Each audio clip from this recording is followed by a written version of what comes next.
Alright guys, so in the spirit of fairness, I decided to go to Celebrate Recovery tonight. Because I've had a week to think about it, and I realized that I might have been a little bit too hasty in completely discounting any, possible insight I might get from these recovery meetings, or, I didn't want to, count myself out of any type of opportunity. So I went back tonight, and in the meeting, I pretty much just told them, I had a deal with addiction, and I was molested, and I have a lot of stuff that I'm not willing to talk about. And the reaction was not bad, and I'm grateful for that. I got a different reaction than I was expecting. No one tried to, make me their sponsee. And one of the guys even said, directed towards me, that you don't have to tell every bad thing you've ever done in those meetings, and of course you don't. But I do realize that there is somewhat of an expectation for me to have a sponsor, and or at least an accountability buddy. As I learned that they have such a thing as accountability buddies in Celebrate Recovery. For people who are there for like depression or anxiety, they have accountability buddies that they can call, and whenever they're going through a hard time, and and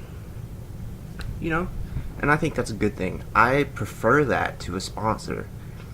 I don't believe in cell phones. I don't have a cell phone, so I'm a little bit not with the times in the recovery community, because everybody has a cell phone and everyone is constantly contacting one another and talking about how they need a drink or whatever. And that's a lot of the reason that I don't have a cell phone, is because I'm tired of people contacting me for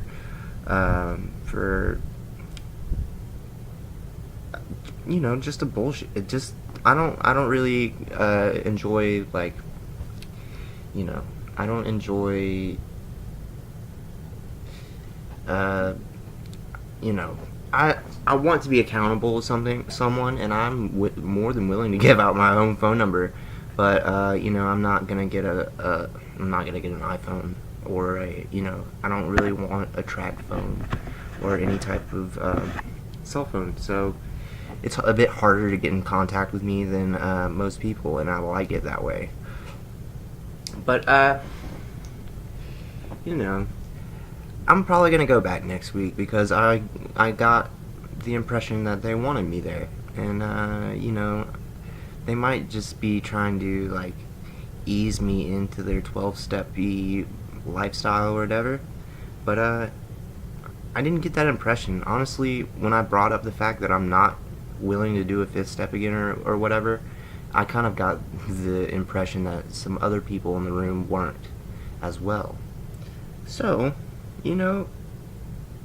perhaps not smart recovery, but Celebrate Recovery is what I needed. And I think I might even try to go to church there in the morning. I'm not a fundamentalist Christian, and I don't really believe in the church.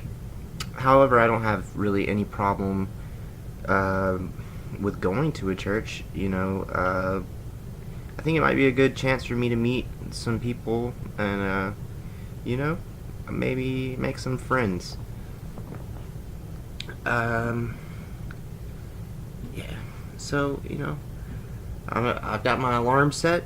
So if I can scrape my way out of bed in the morning, one day I have to sleep, I'll probably go. But their service doesn't start until 10:30, so it's pretty late. So I'm gonna try this out. Christianity turned me off for the majority of my life. But if you really look at what Jesus said, dude was real as fuck, and just I don't know. I don't have any problem with anything Jesus ever said. He doesn't seem like a bigot or a hateful person whatsoever to me. So I'm gonna try this. And, you know, I, it's like a last ditch option for me, you know what I mean? Like, I do not believe in the church. I consider myself to be a Christian, like a meditative, like, Christian. I wouldn't call myself a Gnostic because I don't believe in all the Lucifer shit, but I do believe in certain aspects of Gnosticism, in knowing God and knowing knowing that this is a real thing, and not really buying into the hype.